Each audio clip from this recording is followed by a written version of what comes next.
students, good morning. Welcome to VAYU IAS Academy News Analysis of 10th July 2026. Now, let's get quickly into today's articles. So, the first article for today is, this article is mentioning about the relationship between India and Australia, because in yesterday's newspaper, we have observed in detail about the India and Australia relationships by observing carefully about the historical relationships that both the countries are being maintained, along with some prelims point of view. And also yesterday we have discussed an article about the issue or the increase of number of Indian diaspora, where Indian diaspora has dominated the European diaspora in Australia. So, in today's class, this is a continuation of the yesterday's article. So, here, the article here is mentioning about two types of terms where they are mentioning about two synonyms. So, the first and foremost thing is the convergence and the second thing is the alignment. In the international relations perspective, the term convergence is different from the term called alignment. Why? Because in the term called, whenever any two countries occurred, like they have taken any kind of bilateral relationships, then and if they share the same ideologies, and they arrive at the same conclusions. So, if they share the same ideologies and arrive at the same conclusion, then those countries are said to be acting in convergence with one another. So, this is the meaning of the word called convergence.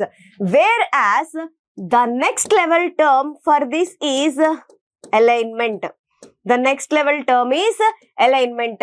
So, instead of just matching of the ideologies and coming to the conclusion, proper implementation and also building by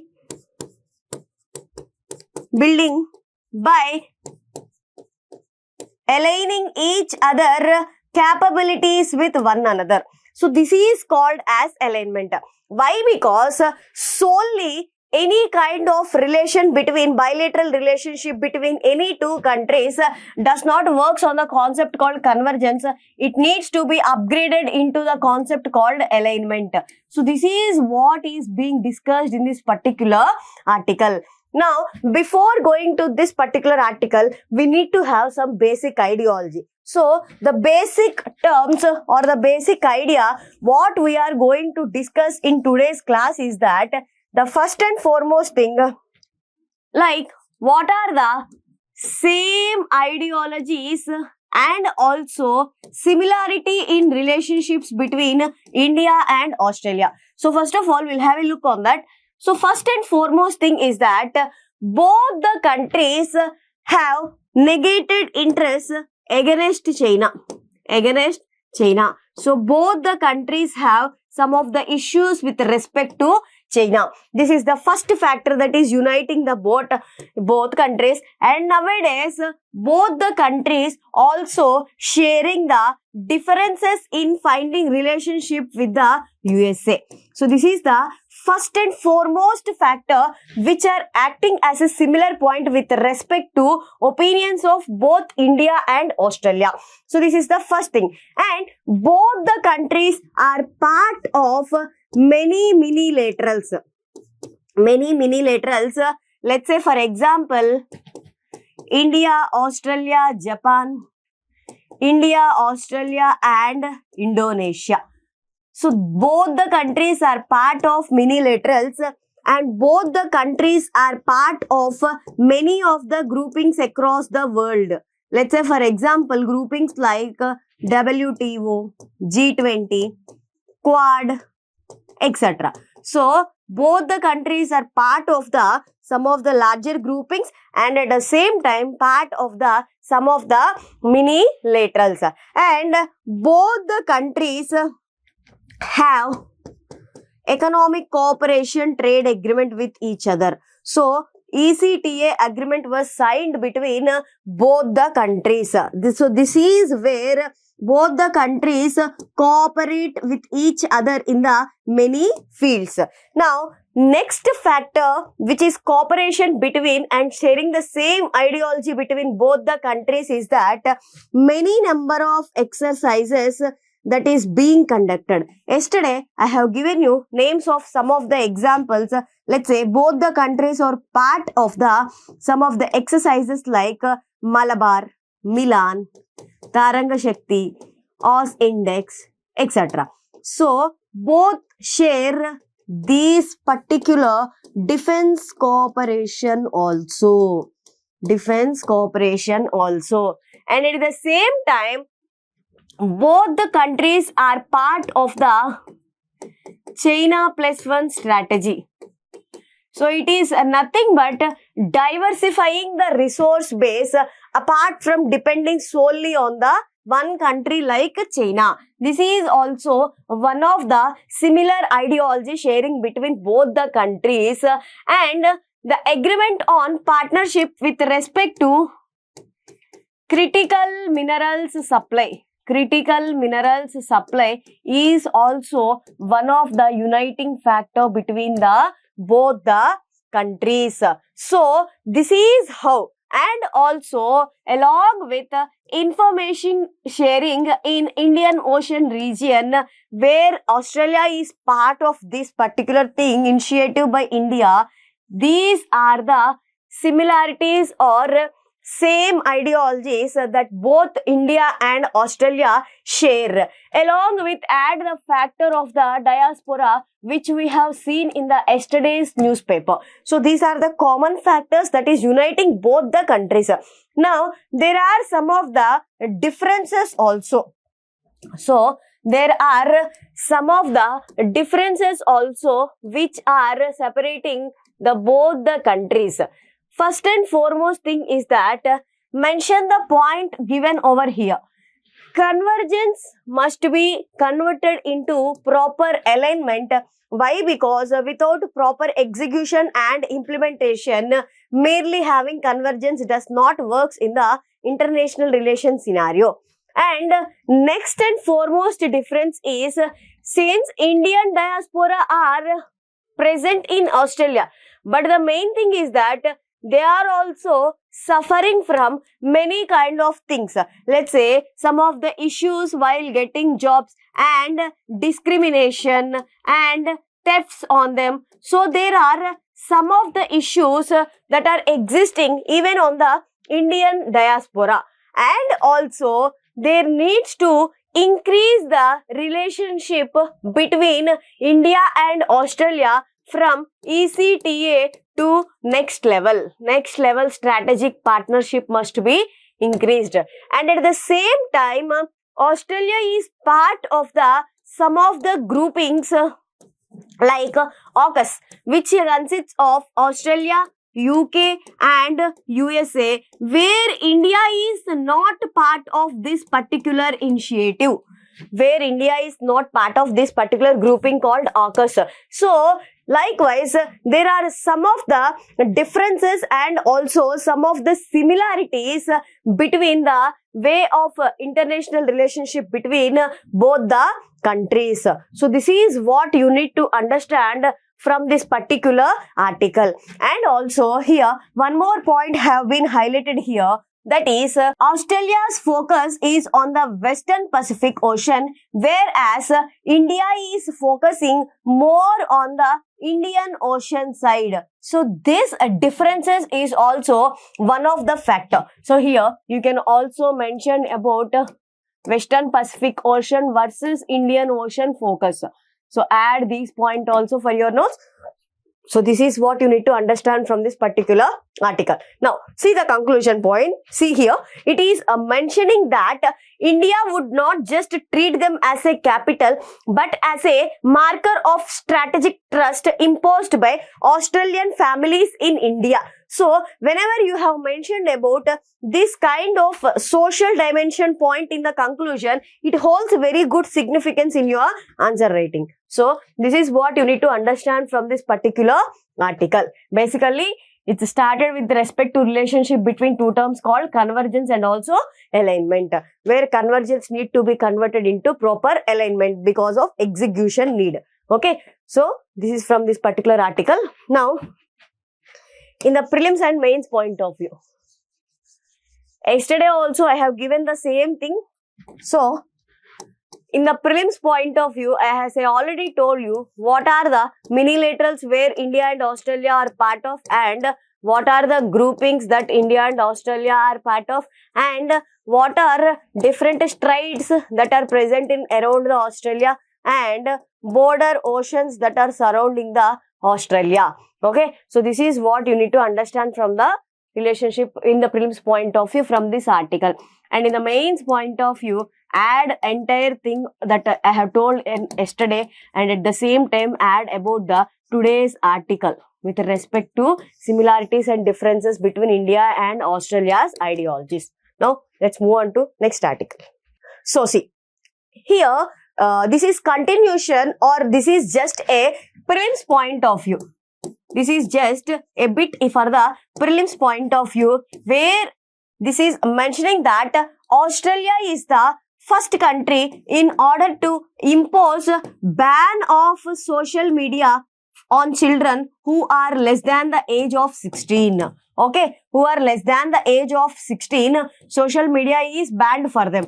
So, this is just prelims point of view, like which country has recently did this particular initiative, where it acts as a lesson for India.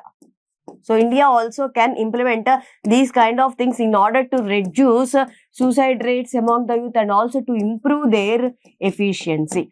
Just remember this in the prelims point of view. Now, let's get into next article. Okay, so the next article here is mentioning about the landslide. So, it is mentioning about the landslide in Wayanad in Kerala. So, this issue is in recent news, and also this is classified under GS3 disaster management.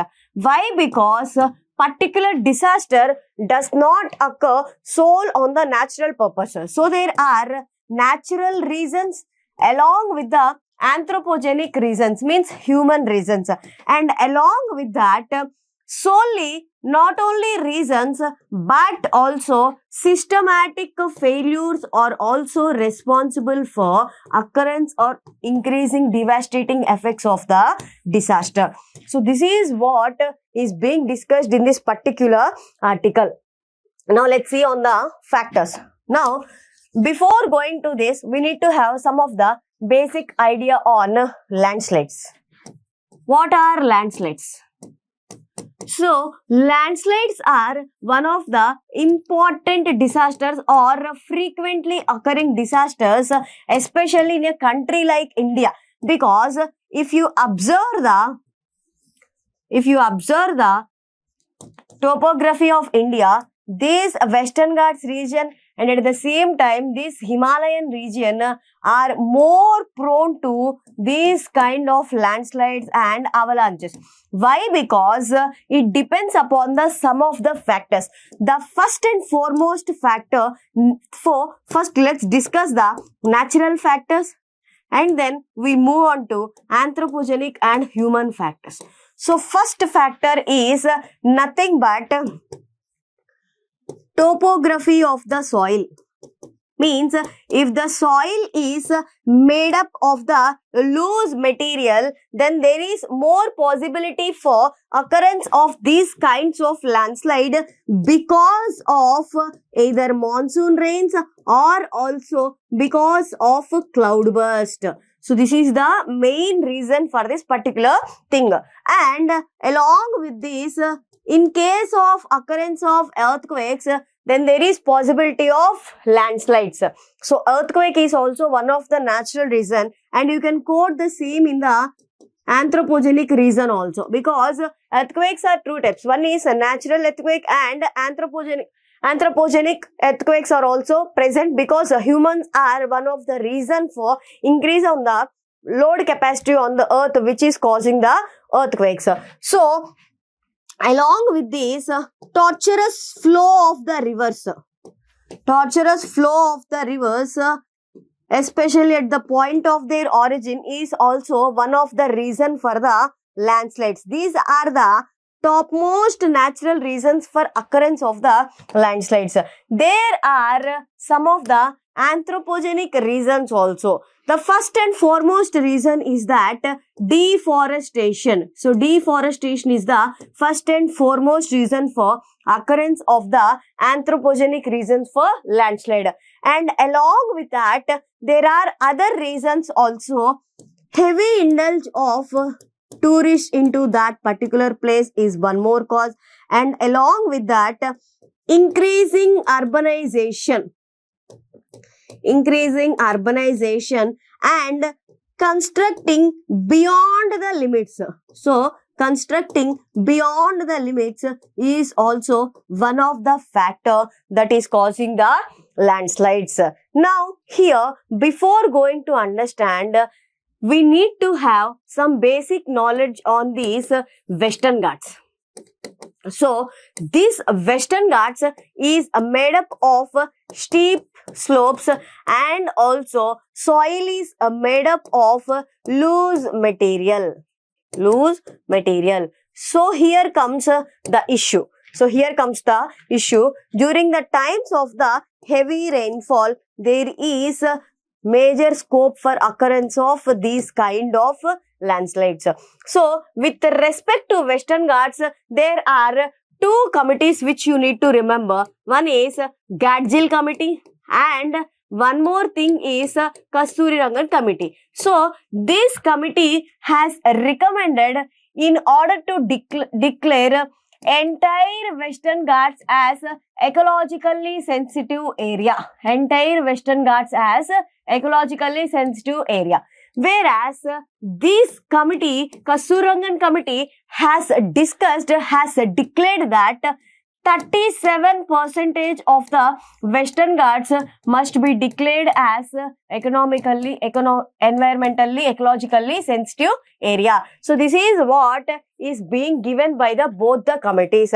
But none of the thing has been implemented because of the carelessness, or we can better call it as the systematic failure.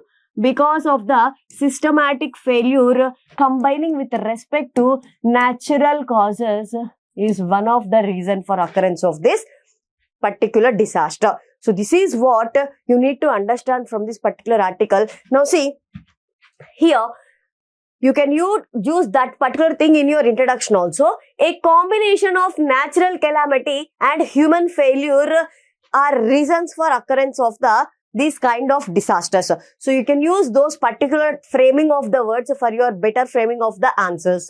So, this is what you need to understand from this particular article. Now, let's see in the prelims and mains point of view.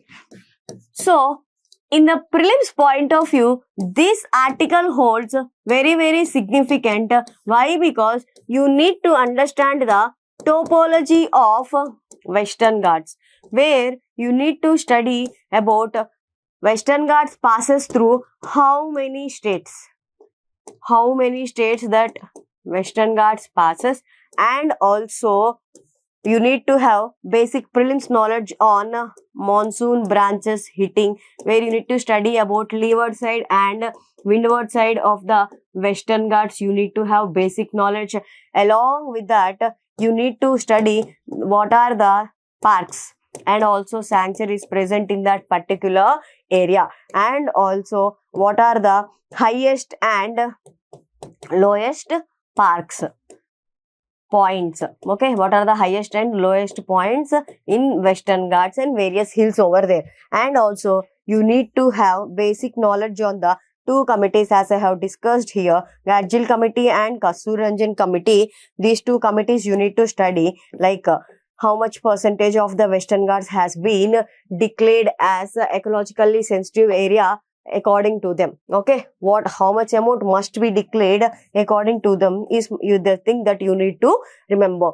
So, this is what you need to understand, and along with that, you need to have basic knowledge on landslide mapping.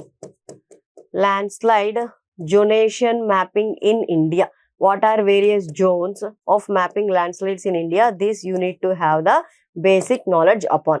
This is about for the prelims point of view. Now in the mains point of view, you need to understand about sensitivity of Western Ghats, where you need to be aware of the reasons why it is ecologically very sensitive.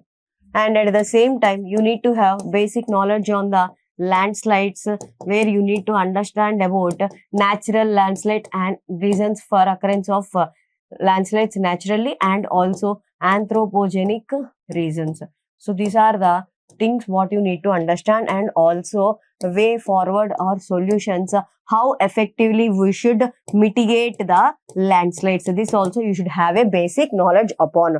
So this is what you should learn from this particular article in the prelims and the mains point of view. So this is about this particular article. Now let's move on to next article. So the next article here is mentioning about how especially vulnerable sections in the city, let's say for example waste pickers.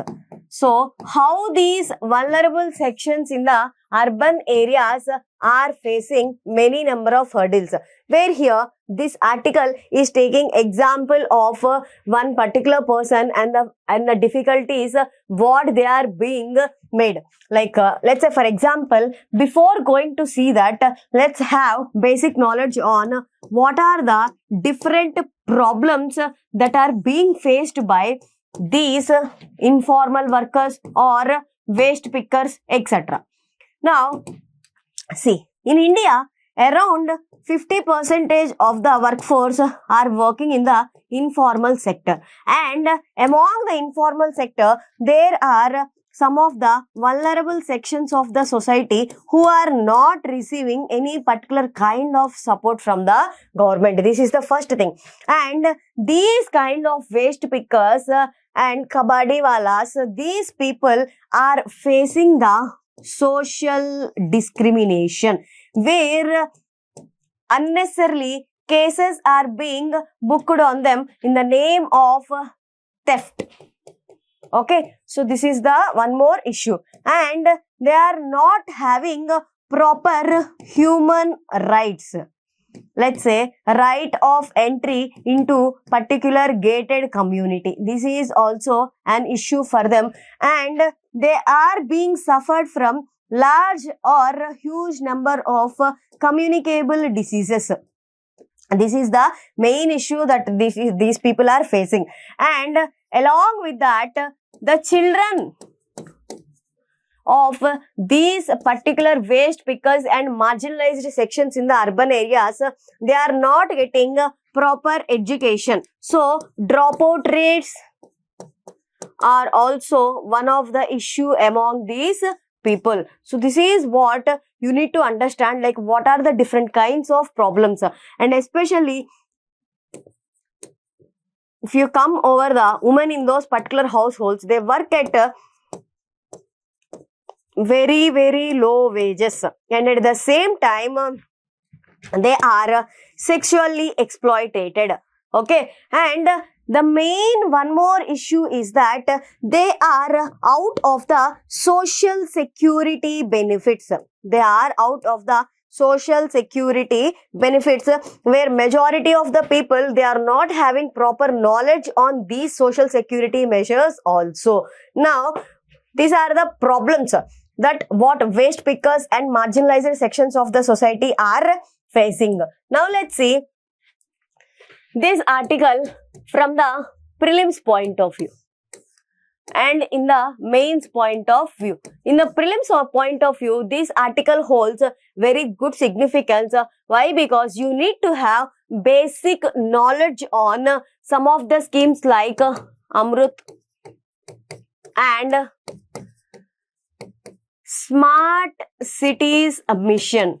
Amrut, Smart Cities Mission, and also you need to have some of the awareness on schemes like PM Swanidhi scheme. Okay, so these are the basic knowledge what you need to have about these particular things.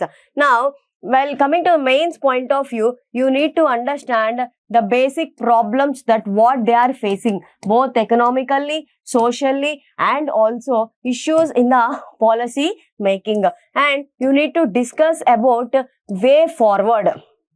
Like here, you need to understand about way forward, like how the conditions of these people must be improved. First and foremost thing is that they must be brought into the social security net, where they must be provided with some benefits of the social security, like health insurance, all these education, all these kind of things. And also proper laws must be made in order to make them to receive the appropriate wages. Receive appropriate wages. So these are like some of the issues or some of the solutions where we need to integrate them into the economy completely by providing proper social security measures. This is what you need to understand from this particular article, like some of the basic problems, and also in the prelims point of view, what are the schemes that are present, and in the mains point of view, you need to highlight these problems and the solutions. So this is what you need to understand from this particular article. Now let's move on to next article. So the next article here, it is mentioning about the recent proposed amendment for National Food Security Act.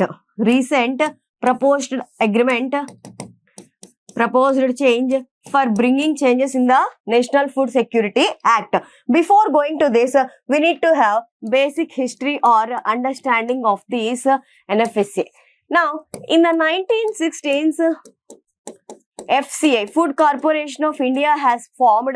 Now, this has been transitioned. So, first and foremost thing that was formed was that in 1992, revamped PDS system has been formed, where entire focus is on marginalized sectors of the marginalized sections of the society by providing them with some kind of food, basic food essentials for the month. And again, in 1997, this was changed into TDPS, Targeted PDS.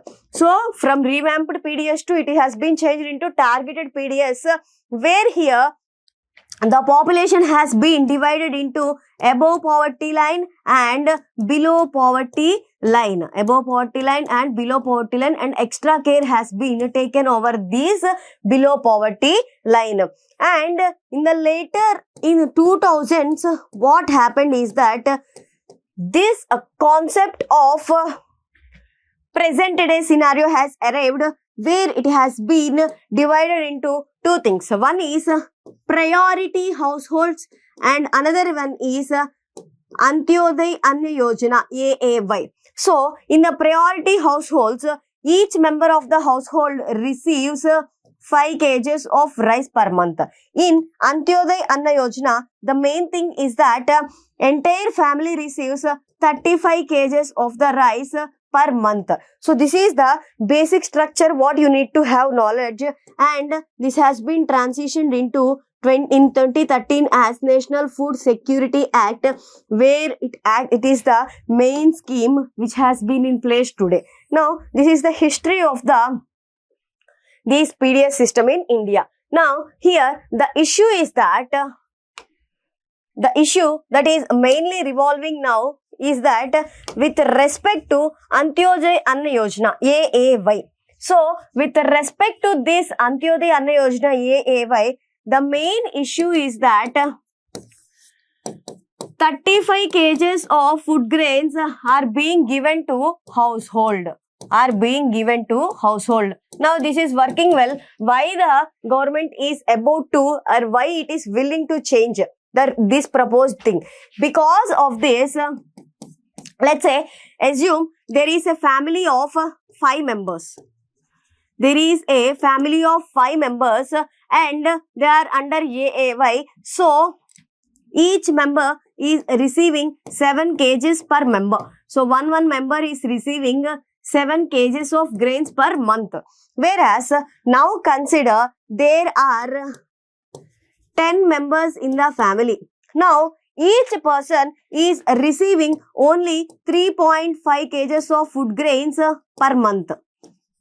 3.5 kgs of food grains per month. So, the thing is that in case of variation in the family size, there is differences. Let's say for example, now take one more example. There are 2 members in the family. Almost each person receive around 17.5 kgs per month for one member. So, this is the issue here. If the size of the family is lower, then there is more number of food grains that is being allotted to particular individual person. Whereas, if number of family members are increasing, then the amount that one single person is getting is very, very less. So, here comes the issue of the inequality. So, in order to solve this particular problem, the government is proposing this particular change on the basis of the per capita income, where minimum threshold of 7 kgs is being fixed and it was sealed at a maximum of 35 kgs depending upon the size of the family. Size of the family. This is the issue. This is the proposed amendment. So, these are the basic things what you need to understand before understanding this article. Now, here, the main issue is that many number of South states, especially Kerala and Tamil Nadu, are fighting for reform over this. Why? Because in southern states, mostly the families are nuclear families. And rice is the staple diet for many number of people in the South India. So, whenever this proposement has been implemented, it has changed from 35 kgs compulsory to 7 kgs to maximum ceiling of 35 kgs. There is loss for the nuclear families in the India. So, this is the issue what this article is mentioning about why southern states like Tamil Nadu and Kerala are against this move. So, this is what you need to understand from this particular article. Now, in the prelims point of view and in the mains point of view, prelims and mains, since this is important for both prelims and mains, you need to have basic ideology or timeline of evolution of this PDS system. And also issues with respect to this PDS system. So, this is what you need to understand from this particular article. Now, let's move on to next article. So, the next article here, it is mentioning about the secondary infertility. So, it is nothing but after having or after giving birth to one child, there is a gap or there exists difficulty in conceiving or giving birth to the second child. So, this particular issue is called as the secondary fertility, where one child has already born and there is some of the issues that gets rising while giving birth to the second child, and that particular concept is called as the secondary infertility. Now, let's see what are the major factors. It is very, very significant with respect to India. Why? Because let's say by the age of 30, on an average, the couple is giving birth to one child. Now, they are taking gap of 5 to 6 years in order to gain economic stability. So, this is the main issue concerning about the population in India. So, after 5 to 6 years, they are getting around 36 years.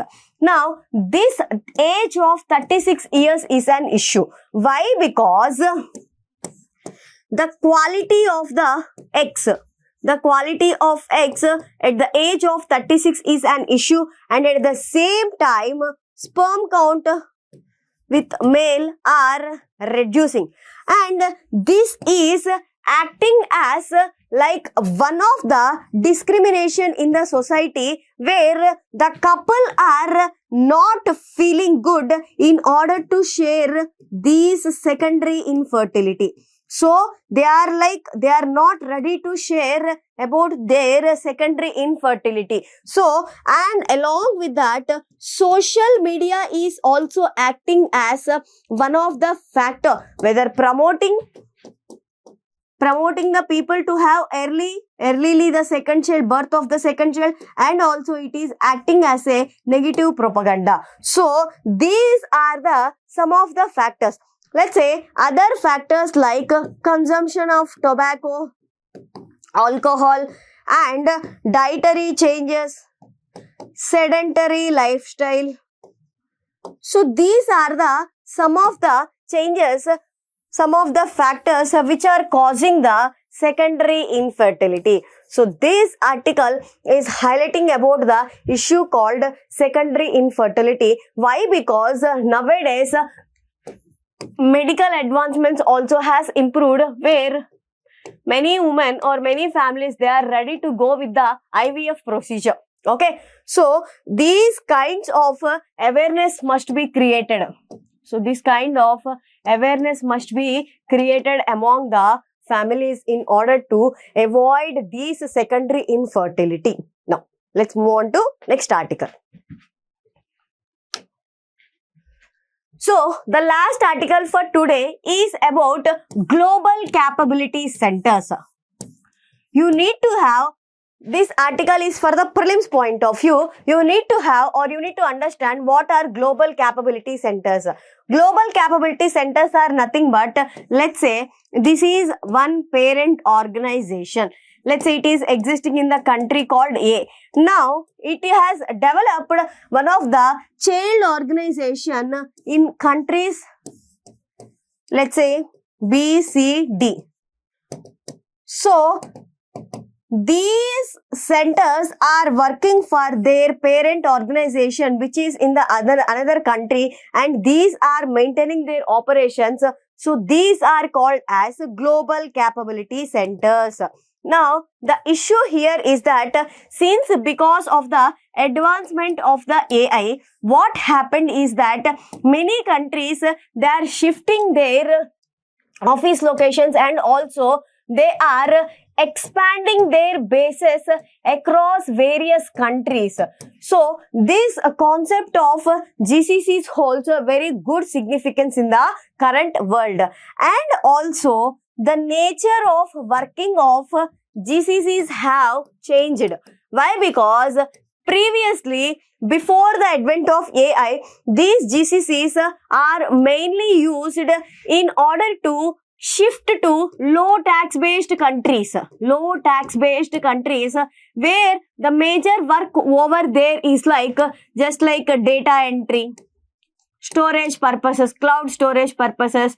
So just normal recruitment. So basic operations will be there before the advent of AI. But now after this industrial and this technological revolution, especially in the recent years, what happened is that these global capability centers are also acting as main hubs. They are also acting as main hubs, where they are also acting as major hubs for recruiting the people, and also acquisition of some of the investment, and also operating and cooperating equally with respect to its parent organization.